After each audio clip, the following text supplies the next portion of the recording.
Regis visi žinome, kas yra skausmas, bet skyrybų skausmą apibūdinti gali tik jį patyrusieji.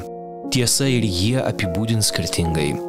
Vieniems jis asocijuojasi su didžiulė netektimi, kitiems su nenoru gyventi, dar kiti nepaliaujamai ieško priežasčių, kažkas kaltina save, kažkas kitus ir neretai šio toksiško proceso metu labiausiai nukenčia vaikai.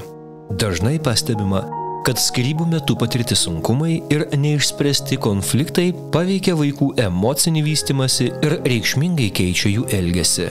Todėl pagalba po skyrybų labai svarbi vaiko psichikai.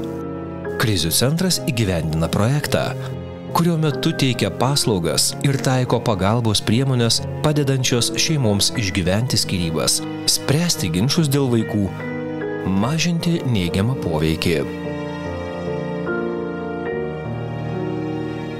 Telšių krizių centras įgyvendina projektą skirtą padėti šeimoms, kurios išgyvena skyrybas ar jau yra išsiskyrusios.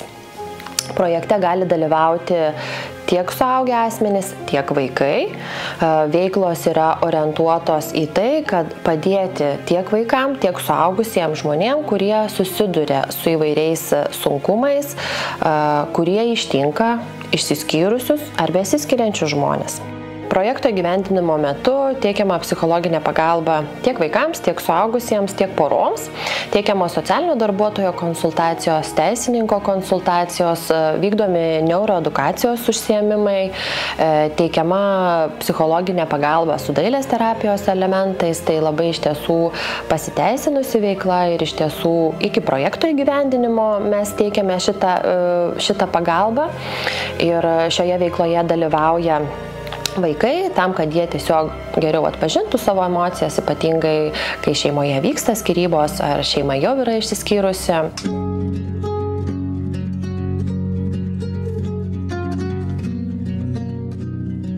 Pagrindinis vaidmuo būtų, kad vaikus įtraukti į kūrybinį procesą ir būtent į dailės procesą. Dabar dirbu su vaikais iki 14 metų ir tiesiog, kad jie galėtų ateiti, piešti, išpiešti, nes mes kaip žinom, kad menas tiesiog stipriai veikia mūsų jausmus. Koks tai bebūtų. Ar tai būtų muzika, ar tai būtų dailė, ar teatras. Ir tai nėra iš tikrųjų nieko naujo, kad menas daro gerą kažką dėl mūsų kažkokių tai išgyvenimų. Bet ką vaikai, o vaikai gali būti čia ne kaip dailės pamokoje, o tiesiog atsipalaiduoti ir drąsiai, laisvai išreikšti spalvomis tai, ką išgyvena jie. Mano kelias yra užvesti juos, kad jie tiesiog pasijaustų gerai, nors tame užsiėmime, dailės sesijoje. Paprastai, kai žmogui yra gerai, jisai nesikreipia į krizių centrą. Tai iš ties retai ateina vaikai, kurie tiesiog nieko neišgyventų, kažko sunkaus, traumos kažkokios. Tai vis tiek būna ar tėvelis išvykęs, tai irgi savotiškai vaikui yra kaip ir netektis. Ar tai būna mama daug dirbanti. Tai vėlgi yra savotiškos kaip ir vaikui, kaip ir netiesiog neprasme skyrybos, bet tas mažai praleistas laikas su vaiku. Ir tiesiog tas kūrybinis procesas gali kompensuoti kažkokią tai dalelę. Telšių krizių centre dirbantis psichologas padės tėvams suprasti, ką jaučia vaikas, jei tėvai skiriasi. Aptars konkrečius būdus padėti vaikui, kurie apsaugotų vaiką nuo galimo traumavimo. Turbūt nei vienas, kai susitokiam ir kuriam santykį, negalvojam, kad teks išsiskirti. Tai yra labai sunku priimti, suprasti, kad santykiai yra, tai reikalauja tikrai ne čia ir dabar sprendimas priimamas, o keletos metų. Per tuos kelius metus svarstoma, ar būti, ar nebūti, ir tik galutinai apsisprendus prasideda procesas. Tai ta šeima turi įsisąmoninti, kad tai yra sunku padaryti, sudėtinga.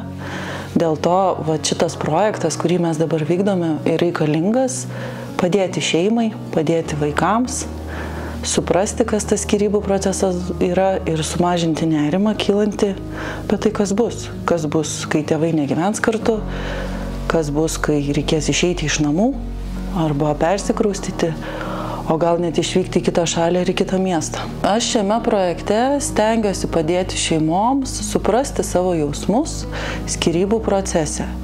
Tai dažnai žmonės pasimetę, sutrikę, nežino, ką daryti toliau.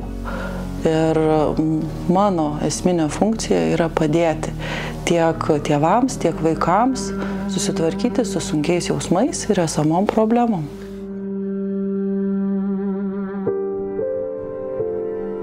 Žmogus kartais nedrįsta kreiptis pagalbos, nežinodamas, nuo ko pradėti, ką daryti, kur kreiptis. Tai šitas projektas Telšių krizių centre labai padeda tokiais atvejais, nes pas mus galima ateiti kaip į šeimą, mes kiekvieną priimam kaip artimą. Ir aš esu tas žmogus, kuris pirmiausia padeda organizuoti tą pagalbą, kuris nukreipia tai čia, tai ten, ar ne, ar pirmiausia pas mūsų psichologą, susidėlioti mintis, truputį nurimti, priimti sprendimą galbūt. Ir tada mes žiūrim su tuo žmogum, ar ne, ko reikia toliau, ko jis nori, ką jis galėtų daryti dėl savęs, dėl savo vaikų, ar apskritai dėl šeimos gerovės. Kartais ne visada, ar ne, skyrybos yra sprendimas priimtas, kad iškart skirtis. Kartais reikia pabūti su tą mintim, susitelkti į ją. Kartais teikiam ir apgyvendinimo paslaugą, kad atitrūkti nuo konfliktų šeimoje. Ir šeimos pabuvusios atskirai dar kitaip pradeda matyti tą situaciją, dar kitaip žiūri į ją. Ir kartais būna ir tų sėkmės atvejų, kada žmonės atsiskyrę, supranta, ką gali prarasti ir iš naujo sueina kartu. Tada siūlom ir šeimos terapiją, kad tik suėjusi kartu šeima galėtų kuo tikslingiau išspręsti esamas problemas. Telšių krizių centre organizuojami susitikimai tarp vaiko ir vieno iš besiskiriančių tėvų.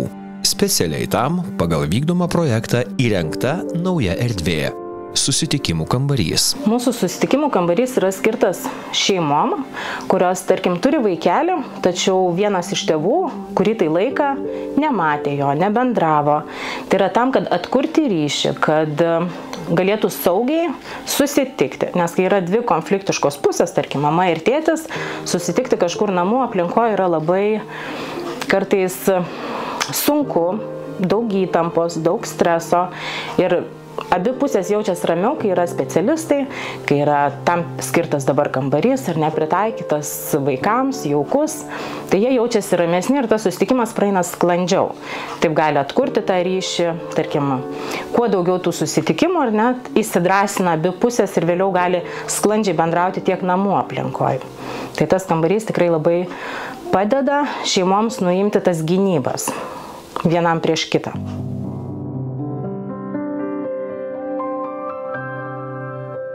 Šeimos konferencija mažiau kam žinomas terminas. Tai yra galimybė problemą susijusią su vaiko gerove išspręsti šeimos rate, nesikišant institucijoms, bei išsaugant vaiką šeimoje. Toks metodas taikomas ir Telšių krizių centre. Dirba ir šį metodą taikanti specialistė. Pirmiausia, tai kreipiamės ir vaiką, išklausom, ką vaikas nori, pasako, ką norisi pasakyti, gal nedrįsta tėvam, gal mokytojams nedrįsta pasakyti. Ir ateina šeimos koordinatorius, ateina pasikalba ir išsiaiškina, ką nori pasakyti vaikas. Kai išsiaiškinam, ką mes norim pasakyti, mes tada kreipiamės, kalbam su tėveliais ir artimaisiais, kur nurodo vaikas, kad pakalbėtume. Tas metodas netiep seniai atėjo į Lietuvą, jisai dar mažai kas žinom, nes daug kas maišo gal kokią socialinę ateis, nes gal kokios institucijos, dar kas nors. Ir aš tengiuosi, kad šeimos aš nepažinčiau, iš anksto nepažinčiau. Ir aš, kad nuvažiuoju, papasakoju, kas per metodus, kas per konferenciją. Ir tada gaunu sutikimą kalbėti su vaiku, raštiškai pasiėmu sutikimą ir tada aš nueinu pas vaiką. Ir tada mes 10 valandų, yra skirta 10 valandų bendrauti su vaiku. Mes bendravome su vaiku ir iškėja mūsų va tie visi pagrindiniai 5 klausimai, kur mes norim išspręsti. Mes nesiplečiam labai, bet va šiuo momentu, ko man labiausiai reikia. O skyrybų metu, norint suvaldyti besikaupiantį nerimą ir baimę, bei pagerinti savo psichologinę, o tuo pačiu ir fizinę savijautą, gali padėti neuroedukacijos užsiėmimai. Žmogus turi galią valdyti savo mintis, o tai reiškia gali sustabdyti savęs teršimą toksinais. Nuo ko pradėti? Pirmiausia, nuo emocinės higienos. Tai yra neigiamų emocijų išveikimo. Neuroedukacija būtent apie tai. Neuroedukacijos pradininkė Lietuvoje yra Marija Mendelė Leliugienė. Jis yra sukūrusi metodus, kurie žmonėm padeda jaustis emociškai gerai. Per dailės terapijas, per vizualizacijas, per meditacijas. Kaip sakoma, žmogus sugeba pats save susargdinti, bet jis turi galią ir pats save pagydyti. Ir šie neuroedukaciniai metodai tam kuo puikiausiai padeda. Tai vienas iš įdomesnių ir efektyvesnių metodų tai yra makaliūzės paišymas. Kai žmogus užsimerkęs piešia, jis nieko negalvoja, atsipalaiduoja ir po to žmogus atsimerkęs turi toj makaliūzėje įžvelgti objektą ir jį aprašyti. Bet esmė yra tame, kad žmogus rašydamas apie objektą ar tai daiktą, jis iš tikrųjų rašo pats apie save. Čia yra kaip pasąmonės ir sąmonės tiltas. Užsiėmimų pradžioje klausiu apie lūkesčius iš užsiėmimų, tai būna skirtingų atsakymų. Vienos nori praleisti gerai laiką, atsipalaiduoti, atitrūkti nuo kasdienybės, nuo rutinos, nuo iškilusių problemų. Kitos nori pažinti save. Kitos moteris ieško jau kaip ir sprendimų, jos tikisi, kad čia būdamos suras sprendimą, kaip pasielgti vienoje ar kitoje situacijoje. Yra įvairių lūkesčių, kaip ir įvairių moterų.